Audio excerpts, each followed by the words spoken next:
ঠিকভাবে পরিচালনা করতে নীতিমালা তৈরির জন্য একটি জাতীয় কমিটি গঠনের সুপারিশ করেছে সরকারের রিভিউ কমিটি। একই সাথে স্বচ্ছতা বাড়াতে ব্যাংকটির পরিচালনা পর্ষদ ঢেলে সাজানোর পরামর্শ দিয়ে বলা হয়েছে, ব্যবস্থাপনায় নিয়মকানুন অমান্য করার প্রবণতা কমাতে ব্যাংকটিকে মাইক্রো ক্রেডিট রেগুলেটরি অথরিটির আওতায় আনা উচিত। জুলফিকার আলীর 4 পর্বের ধারাবাহিক প্রতিবেদনের শেষ পর্ব দেখুন। নোবেল বিজয়ী ডক্টর মোহাম্মদ ইউনূসের গ্রামীণ ব্যাংকে এখন বলা যায় এক সাম্রাজ্য।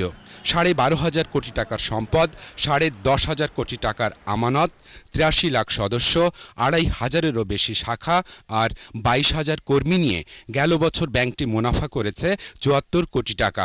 একই সাথে আছে প্রায় 7,000 কোটি টাকার বকেয়া ঋণও। তবে এই সাম্রাজ্য সামাল দিতে একটি জাতীয় নীতি তৈরির সুপারিশ করে সরকারের রিভিউ কমিটি বলছে, ব্যাংকটিতে সরকারি মালিকানা এখনকার 3.29% থেকে বাড়িয়ে নিয়ে যেতে হবে আগের 25 ভাগে।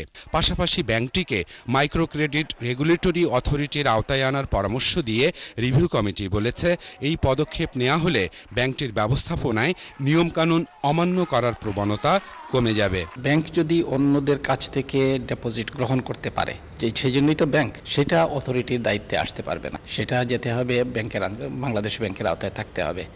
আর না হলে এটাকে মাইক্রো ফাইন্যান্স ইনস্টিটিউশন হিসাবে দাঁড় করিয়ে তখন আসতে পারবে।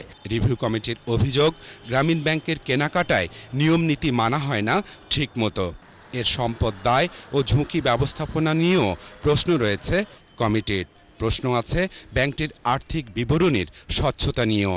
অ্যাকাউন্টিং সিস্টেমে যদি স্বচ্ছতা না হয়, তার একটা পরিণতি হওয়ার কথা, সেটা হচ্ছে ওই প্রতিষ্ঠান দেউলিয়া হয়ে যাওয়ার কথা, অথবা বিশাল কোনো জনগোষ্ঠী ক্ষতিগ্রস্ত হওয়ার কথা। আমি পরিণতিটা কোথায় হলো সেটাই বুঝতে আরো বেশি আগ্রহী। আমি বসে বললাম, তুমি বাঁ দিক থেকে কেন লিখেছো, ডান দিক থেকে কেন লেখো নাই।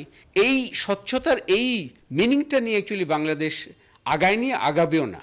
সেই সাথে গ্রামীণের পরিচালনা পর্ষদ ঢেলে সাজানোর তাগিদ দিয়ে রিভিউ কমিটি বলছে, ঋণ গ্রহীতা শেয়ার হোল্ডার পরিচালকদের সংখ্যা 9 থেকে কমিয়ে 6 জনে নামিয়ে আনা উচিত।